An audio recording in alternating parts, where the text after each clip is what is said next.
This shot is taken from Psycho 2, directed by Richard Franklin. So here's my hot take.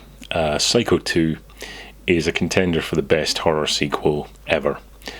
And it's also one that, again, is unfortunately ignored unfairly and overlooked because of the great big looming shadow of its predecessor. Crucially, however, it doesn't try to repeat what's come before, and it goes its own route, and if you haven't seen it, I won't spoil it. So why have I picked this shot? Well, for one thing, it's quite a canny bit of misdirection. Going on what we know previously, it's an easy assumption that this is the point of view of Norman peering in on his new co-worker Mary, as he previously did with Marion, only for it then to be revealed to be her own mother.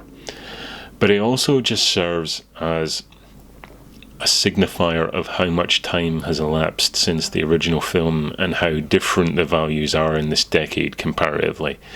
The fact that it's in full colour, that while not explicit, we are allowed to see the nude form behind the curtain this time, whereas in the original, of course, there was barely a shot of Marion that wasn't from the shoulders up.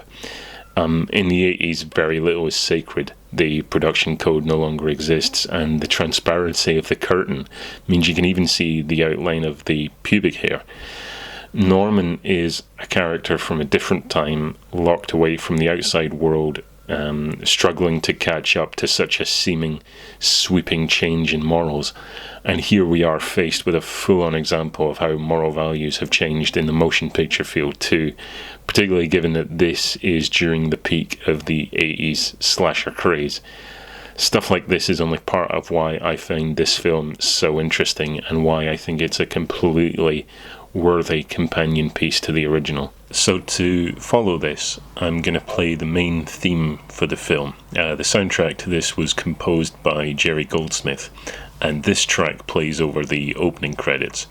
So first of all, what you'll notice is that you get a sort of pretty typical horror sting. It immediately goes for what you would expect, like the sudden appearance of a villain, and it plays up sinister intention and then very quickly drops that to simple piano notes.